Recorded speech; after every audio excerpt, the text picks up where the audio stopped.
जो हमारा दोस्त था वो चिल्ला रहा है। मैंने कहा भाई क्या हुआ, सपना गलत देखा क्या? वो कहता है कि मेरे सीने पे कोई बैठ गया है और मेरी आवाज भी नहीं निकल रही थी। मैंने कहा भाई यार तूने गलत सपना देखा है, डर लग गया होगा, हम भी तो यहीं सो रहे हैं, कोई बात नहीं। क्या किया, लाइट बंद की हुई थी, लाइट जलाए, लेटे। वो जिस जगह तुम हो ना उसे छोड़ दो यार, वो बहुत खतरनाक जगह है। मैंने अपने गांव में किसी को दिखाया है, मेरे साथ जो दिक्कत हुई है ना वो वहीं से हुई है, उसी एक दिन की वजह से।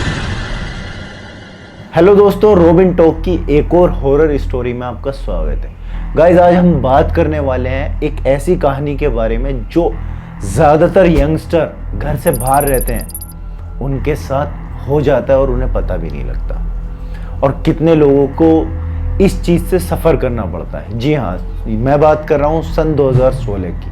2016 में मैं और मेरा भाई हम घर से बाहर निकल गए थे ये बोल के कि हमें जॉब करना है, सेल्फ अर्न करना है, फैमिली बिजनेस में हमें नहीं जाना है अभी।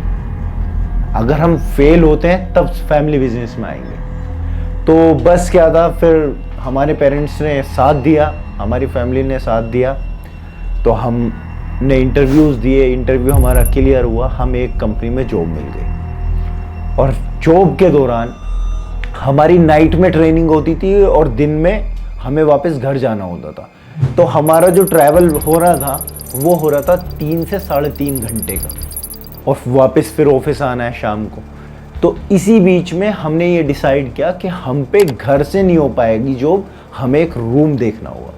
तो वो जो रूम देखने की जर्नी है, मैं आपको बताता हूँ, कोई भी पहले तो रूम दे नहीं रहा, ठीक है। किसी की डिमांड ज़्यादा थी, किसी का कुछ था, ऐसे ही सिचुएशन हुई। लेकिन एक एजेंट मिला, उसने हमें बोला तुम दोनों बॉयज़ हो, भाई हो, तो एक फ्लैट है मेरे पास में, मैं तुम्हें वो दिलवा सकता हूँ। हमने कहा ठीक है, ओके, हमें इससे क्या दिक्कत है। तो हम वहाँ पहुँचे, पहुँचने के बाद में फ्लैट देखा तो फ्लैट बहुत गंदा था। हमने कहा भैया इतना गंदा फ्लैट तो हम नहीं लेंगे। उसने कहा हम आपको सारा का सारा क्लीन करा के देंगे। उसने जब बोल दिया कि हम आपको क्लीन करा के देंगे, हमने कहा ठीक है। हमने उसे पैसे दिए सिक्योरिटी में। वो फ्लैट हमने इसलिए ले लिया कि हमारा बजट बिगड़े ना, सिक्योरिटी में कुछ उसने राहत दे दी थी। उसने बोल दिया था कि हाफ सिक्योरिटी अब दे दो और हाफ सिक्योरिटी दे देना नेक्स्ट मंथ में। तो हमें लगा कि भाई बंदा बहुत जेन्युइन है। लेकिन कहानी यहाँ से शुरू होती है। जब हम बिल्डिंग में फर्स्ट डे था हमारा, उसी दिन हमें ये रियलाइज हो गया कि ये बिल्डिंग, ये फ्लोर अपने 44,000 रुपये दिए हैं, ये हमारे या तो ख़राब होंगे, और जिस बजट के अकॉर्डिंग हम घर से आए थे उसमें हम 44,000 का लॉस नहीं झेल सकते थे। और जैसे ही हम शिफ्ट हुए और रात का टाइम हुआ तो हम बाहर से खाना लेके आए। खाना हमने खाया, सब ठीक था, और हम लेट गए। एकदम से आवाज़ आती है बचाओ बचाओ। यार ये क्या हुआ? मैंने जो बराबर में देखा, जो हमारा दोस्त था वो चिल्ला रहा है। मैंने कहा भाई क्या हुआ, सपना गलत देखा क्या? वो कहता है कि मेरे सीने पे कोई बैठ गया है और मेरी आवाज़ भी नहीं निकल रही थी। मतलब भाई यार तूने गलत सपना देखा है, डर लग गया होगा, हम भी तो यहीं सो रहे हैं, कोई बात नहीं। क्या किया, लाइट बंद की हुई थी, लाइट जलाए, लेटे। इतना दर्द हमारे सर में शुरू हुआ जिसकी कोई लिमिट नहीं। मैंने अपनी ज़िंदगी में कभी सर के दर्द की शिकायत ही नहीं की, लेकिन उस दिन मैंने फील किया, और हम तीनों ही फील कर रहे थे कि वो सर का दर्द इतना सीवियर था, इतना खतरनाक।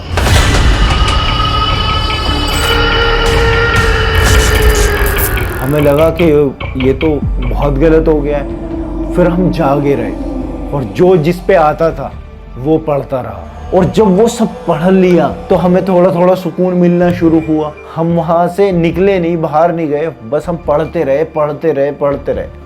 सुबह वही फिर ऑफिस हो गया, फिर ऑफिस से आए तो हम आके लेटे। लेटने के बाद में फिर मेरे वही शुरू हुआ।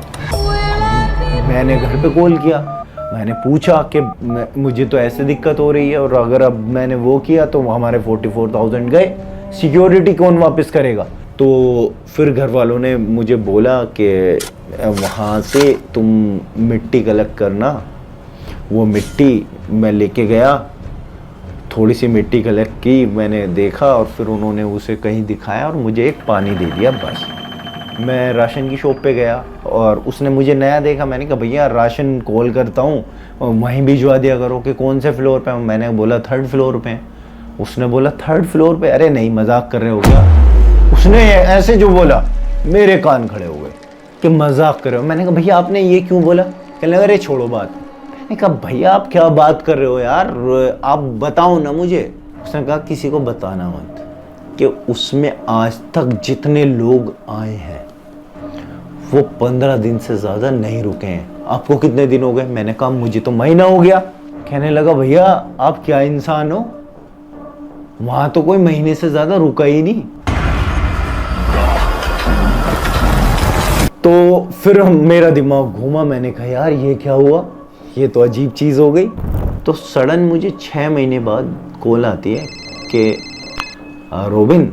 मैंने कहा हाँ भाई क्या हाल है, सब पूछ हाल चाल पूछे। कहने लगा यार वो जिस जगह तुम हो ना उसे छोड़ दो यार, वो बहुत ख़तरनाक जगह है। मैंने अपने गांव में किसी को दिखाया है, मेरे साथ जो दिक्कत हुई है ना वो वहीं से हुई है, उसी एक दिन की वजह से। हम तो अकेले भी रहते थे, रात में भी दिन में भी, ठीक है। और जो बिल्डिंग वाले थे, बिल्डिंग वालों का सीन बताता हूँ। उसकी लिफ्ट बंद थी, उस फ्लोर पे लिफ्ट भी नहीं रुकवाते थे ना, उस फ्लोर पे साफ सफाई वाली आती थी।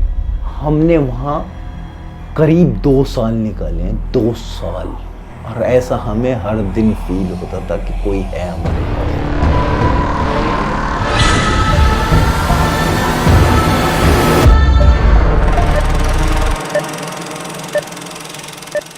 तो कोई भी लोग अगर देख रहे हैं ना इस पॉडकास्ट को, इस वीडियो को शेयर ज़रूर कर देना। और हाँ, इस बात की टिप मैं आपको दे दूं, कहीं भी कोई रूम देख रहे हो, किसी भी एरिया में देख रहे हो और आपको रूम नहीं मिल रहा है या परेशान हो, तो कोई भी पेमेंट करने से पहले अगर तुम्हें कोई जगह पसंद आ जाए तो आसपास की किसी शॉप पे जाके ये ज़रूर पूछना कि वो बिल्डिंग ठीक है ना, वहाँ कोई दिक्कत तो नहीं है ना। तो यही थी आज की स्टोरी। आपको ये स्टोरी कैसी लगी आप ज़रूर बताना कमेंट करके। लाइक फॉलो करते रहो, चैनल को सब्सक्राइब कर लो, फेसबुक पे देख रहे हो तो पेज को फॉलो कर लो और शेयर ज़रूर कर देना, शायद ये किसी की हेल्प बन जाए। Thank you.